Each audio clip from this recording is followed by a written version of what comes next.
السلام عليكم ورحمة الله وبركاته.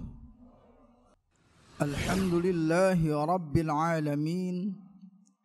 الحمد لله الذي فضل الجمعة رحمة وذكرا وخيرا للمؤمنين، فقال تعالى: يا أيها الذين آمنوا إذا نودي للصلاة من يوم الجمعة فاسعوا إلى ذكر الله وذروا البيع ذلكم خير لكم إن كنتم تعلمون.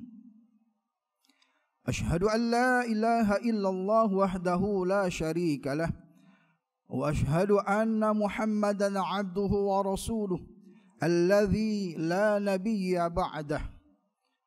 ثم الصلاة والسلام على حبيب الله المصطفى نبينا محمد أرسله رحمة للعالمين، فأخرج الناس من الظلمات إلى النور رحمة من عند ربنا، فقال تعالى: وما أرسلناك إلا رحمة للعالمين. فصلوات الله عليه وعلى آله وصحبه وذرياته وأمته إلى يوم الميعاد. أما بعد، فيا أحباب الله وأحباب رسوله صلى الله عليه وسلم، أوصيكم ونفسي بتقوى الله فقد فاز المتقون، حيث قال تعالى مذكرا بذلك: يا أيها الذين آمنوا اتقوا الله حق تقاته ولا تموتن إلا وأنتم مسلمون. يا أيها الذين آمنوا اتقوا الله وقولوا قولا سديدا يصلح لكم أعمالكم ويغفر لكم ذنوبكم، ومن يطع الله ورسوله فقد فاز فوزا عظيما. Hadirin jamaah Jumat Masjid Alumni IPB yang dirahmati Allah Subhanahu wa taala. Alhamdulillah, kita patut bersyukur kehadrat Allah Subhanahu wa taala di pekan ketiga di bulan Jumadil Ula 1444 Hijriah ini, tepatnya di tanggal 22 Jumadil Ula, Allah masih memberikan kesempatan kita untuk membuktikan komitmen keimanan kita kepada Allah Subhanahu wa taala dengan menunaikan ibadah salat Jumat berjamaah. Semoga dengan harapan Jumat yang kita tunaikan hari ini merupakan Jumat yang terbaik di antara sekian Jumat yang sudah kita lalui. Salawat teriring salam semoga dilimpah curahkan kepada hambanya baginda Rasulullah Muhammad sallallahu alaihi wasallam, kepada keluarganya, sahabatnya, serta kepada kita umatnya yang senantiasa setia itba kepadanya ila akhiril hayah nanti. Mudah-mudahan kita pun termasuk di dalamnya. Hadirin sidang Jumat rahimakumullah, salat kita awali dengan takbir Allahu Akbar, Allah Maha Besar. Setiap gerakan rukun dalam salat pun kita pisahkan dengan kalimat takbir tersebut. Allahu Akbar memiliki makna Allah Maha Besar. Kalau kita sudah akui di dalam diri kita bahwa Allah Maha Besar, maka tidak ada yang lebih besar kecuali Allah Subhanahu wa taala. Kita punya keluarga kecil di hadapan Allah, kita punya harta kecil di hadapan Allah, karena kita akui Allahu Akbar, Allah lah yang Maha Besar. Akan tetapi di luar salat ada mungkin saudara-saudara kita atau mungkin kita sendiri setelah kita salat membesarkan asma Allah, di luar salat kita membesarkan yang lain. Ada 4 yang memungkinkan manusia menjadi sombong atau membesarkan daripada Allah Subhanahu wa ta'ala. Yang pertama adalah ziyadatul mal, bertambahnya harta kita. Yang kedua, ziyadatul mansib, meningkatnya kedudukan derajat sosial kita di masyarakat. Yang ketiga, penyebab kita yang mungkin berpotensi untuk menjadi takabur, menyombongkan diri, adalah ziyadatul ilmi, bertambahnya ilmu.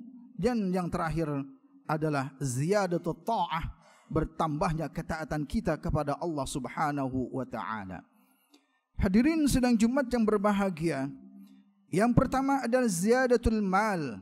Tidak dipungkiri bahwa ketika seseorang Allah berikan amanat berupa harta, berupa duniawi yang cukup, akan menyombongkan diri di hadapan masyarakat. Hal ini pernah terjadi di zaman Nabiullah Musa alaihissalam. Siapa itu? Qarun laknatullah. Qarun, Allah berikan amanat, Allah berikan harta yang sekian banyak, akan tetapi dia takabur, bahkan mengingkari Allah dan nabinya Musa alaihissalam, bahkan tidak mau bersedekah, tidak mau salat, tidak mau ruku dan sujud lagi kepada Allah Subhanahu wa ta'ala. Karena dia memandang hartanya adalah karena usaha sendiri. Ini adalah contoh dari kesombongan dia. Dia tidak ingat ketika dia belum memiliki apa-apa, ketika dia miskin dan apa-apa, ketika dia fakir, Allah berikan amanat, dia lupakan Allah Subhanahu wa ta'ala. Ini yang pertama, ziyadatul mal. Karena apa? Harta yang dititipkan Allah kepada kita adalah sesungguhnya milik Allah Subhanahu wa ta'ala. Kenapa? Di zaman Qarun itu pula Allah ambil kembali harta yang telah diamanatkan kepada Qarun. Di zaman Nabi Muhammad sallallahu alaihi wasallam kita kenal Sa'labah yang awalnya miskin, papa, fakir, akan tetapi ketika memohon kekayaan kepada Nabiullah Muhammad sallallahu alaihi wasallam, awalnya Nabi memperingatkan kepada Sa'labah, ingat Sa'labah, bahwa kemiskinan yang Allah takdirkan kepadamu mungkin itu lebih baik ketimbang kamu menjadi orang yang kaya, menjadi orang yang berkecukupan. Kenapa? Karena biasanya orang yang lebih, orang yang cukup daripada segalanya, dia akan melampaui batas. Innal insana la yatagha ar-ru'a hustaghna. Bahwasanya manusia ketika dia memandang lebih cukup dari segalanya, hustaghna la yatagha, dia akan melampaui batas, dia akan menyombongkan diri di hadapan manusia. Maka ketika Allah Subhanahu wa ta'ala memberikan rezeki kepada Sa'labah melalui doa Nabi Muhammad sallallahu alaihi wasallam, lambat laun kekhawatiran Nabi Muhammad terbukti. Sa'labah menjadi orang yang tadinya fakir menjadi orang yang kaya, akan tetapi dia melupakan Allah Subhanahu wa ta'ala. Dia menyombongkan diri bahwa apa yang didapatnya bukan dari Allah, apa yang didapatkannya adalah hasil usaha keras kerja sendiri. Ini adalah potensi yang pertama. Manusia akan cenderung sombong ketika Allah berikan kelebihan harta. Yang kedua, potensi manusia menjadi sombong adalah ziyadatul mansib, meningkatnya status sosial di masyarakat. Awalnya dia tidak punya apa-apa, kemudian Allah berikan amanat menjadi pemimpin misalnya, atau menjadi tinggi derajatnya di hadapan manusia, maka ini pun akan cenderung menjadi sombong. Ketika dia diberikan jabatan oleh Allah, dia tidak ingat bahwa jabatan adalah amanat dari Allah Subhanahu wa ta'ala yang akan diminta pertanggungjawaban kelak di hari kiamat nanti. Ketika Umar bin Abdul Aziz dipilih oleh rakyatnya menjadi khalifah, maka yang menimpa Umar bin Abdul Aziz bukanlah kebahagiaan, akan tetapi yang diucapkan oleh Umar bin Abdul Aziz adalah istirja', inna lillah wa inna ilaihi raji'un. Amanat ini adalah milik Allah. Amanat ini yang harus dipertanggungjawabkan di hadapan Allah Subhanahu wa taala. Bagaimana mungkin aku bisa tidur, kata Umar bin Abdul Aziz, bagaimana mungkin aku bisa enak makan dan minum kalau wargaku, kalau rakyatku masih belum bisa makan dengan kenyang, masih belum tidur nyenyak. Maka untuk itulah bagi kita yang diberikan jabatan oleh Allah Subhanahu wa taala, gunakan jabatan ini untuk menolong Allah Subhanahu wa taala dan menolong al-mustad'afin, orang-orang yang lemah, orang-orang yang membutuhkan. Yang ketiga adalah ziyadatul ilmi, bertambahnya ilmu. Orang tua kita dulu mengajarkan filsafat padi. Padi makin merunduk, makin dia akan matang. Ketika kita lihat padi yang sudah matang, maka padi itu akan turun merunduk. Ini maknanya apa? Ketika manusia memiliki ilmu yang lebih dari yang lain, maka dia akan tawadhu, humble, merendahkan diri dari orang-orang. Maka dia pun akan menggunakan ilmu yang dia miliki untuk menolong Allah Subhanahu wa taala.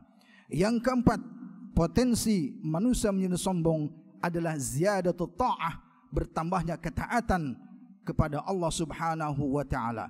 Iblis tidak akan mengganggu kepada ahli ibadah atau kepada seorang abid dengan meninggalkan salat, dengan meninggalkan puasa, dengan meninggalkan ibadah-ibadah yang lain. Akan tetapi iblis akan menggoda dengan dibisikannya kepada dia bahwa dialah manusia yang paling abid, dialah manusia yang paling taat ibadahnya, yang paling banyak ibadahnya, yang paling banyak salatnya, yang paling banyak beribadah kepada Allah Subhanahu wa taala, yang lain tidak ada apa-apanya. Makanya orang yang sering salat, orang yang rajin beribadah tidak luput daripada godaan syaitan, daripada godaan iblis laknatullah. Karena itulah kita yang rajin ibadah berhati-hati pula. Lewat mana iblis menggoda? Riya, sum'ah dan ta'jub. Digodanya manusia, riya di depan manusia. Dia beribadah bukan karena Allah, tapi dia beribadah karena manusia. Dia berpuasa bukan karena Allah, dia beribadah karena manusia. Itulah makanya seorang abid, orang yang ahli ibadah tidak luput dari godaan syaitan. Maka kita yang mungkin insya Allah mudah-mudahan kita pun termasuk seorang abid yang ahli ibadah, berhati-hati dengan godaan syaitan tersebut. Maka orang Belanda dulu pernah mengatakan, "Homegood for the far." Kesombongan itu adalah dekat daripada kejatuhan.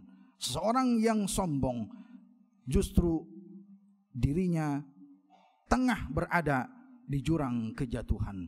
Sudah lama sudah dicontohkan oleh Allah Subhanahu wa taala di dalam Al-Qur'an. Firaun dengan dengan sombong dan angkuhnya, bahkan dia mengaku, "Ana rabbukumul a'la." Akulah Tuhanmu yang maha tinggi. Allah tenggelamkan di Laut Merah. Dan masih banyak pula contoh daripada kesombongan yang kemudian Allah jatuhkan daripada keangkuhan dan kesombongannya. Mudah-mudahan kita terhindar dari sifat takabur, kita tingkatkan tasyakkur, syukur kita kepada Allah Subhanahu wa taala. Kita memiliki harta, bersyukur kepada Allah Subhanahu wa taala. Kita dimiliki jabatan, bersyukur kepada Allah Subhanahu wa taala. Kita memiliki ilmu yang diberikan oleh Allah, bersyukur kepada Allah taala, dan kita ditakdirkan untuk menjadi manusia yang abid, yang ahli ibadah, syukur kita kepada Allah Subhanahu wa taala. Nabi Muhammad sallallahu alaihi wasallam pernah ditanya oleh Aisyah radhiyallahu anha ketika melihat kakinya bengkak karena setiap malam Rasulullah salat malam. Ketika ditanya oleh Aisyah radhiyallahu anha, "Ya Rasulullah, Allah telah mengampuni dan Allah telah mempersiapkan surga untukmu, kenapa engkau masih mau salat sampai malam demikian?" Apa jawab baginda Rasul? Kata Nabi, inilah tanda syukur aku kepada Allah Subhanahu wa ta'ala. Mudah-mudahan kita menjadi abdan syakura, hamba yang bersyukur atas nikmat yang diberikan kepada kita Allah Subhanahu wa ta'ala. Dan kita patut juga bersyukur ada dua nikmat yang terkadang dilupakan, lalai oleh kita. Kata Nabi sallallahu alaihi wasallam, ni'matani maghbunun fihima katsirun minan nas. Ada dua nikmat yang terkadang manusia lalai, manusia tertipu olehnya. As-sihhatu wal faragh, kesehatan dan waktu luang. Kesehatan kita gunakan untuk ibadah kepada Allah Subhanahu wa ta'ala, dan menghadirkan segala aktivitas diniatkan lillahi ta'ala, untuk Allah ta'ala. Kita yang bekerja di kantor, yang bekerja di toko, di kedai atau di mana saja, niatkan lillahi ta'ala, niscaya ini akan menghadirkan pahala untuk kita. Waktu luang kita gunakan, sisihkan waktu untuk zikir, ingat kepada Allah Subhanahu wa ta'ala. Barakallahu li wa lakum fil Qur'anil azim, wa nafa'ani wa iyyakum bima fihi minal ayati wa dzikril hakim. Aqulu qawli hadza astaghfirullahal azim li wa lakum fastaghfiruh innahu huwal ghafurur rahim.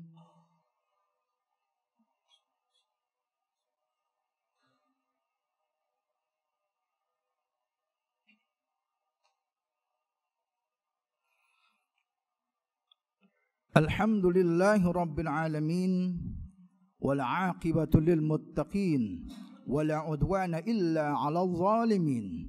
Allahumma salli wa sallim wa barik ala sayyidina Muhammadin wa ala alihi wa sahbihi ajma'in. Amma ba'du, fa ya ibadallah, usikum wa nafsi bitaqwallahi faqad fazal muttaqun. Innallaha wa malaikatahu yusalluna 'alan nabi ya ayyuhalladzina amanu sallu 'alaihi wa sallimu taslima.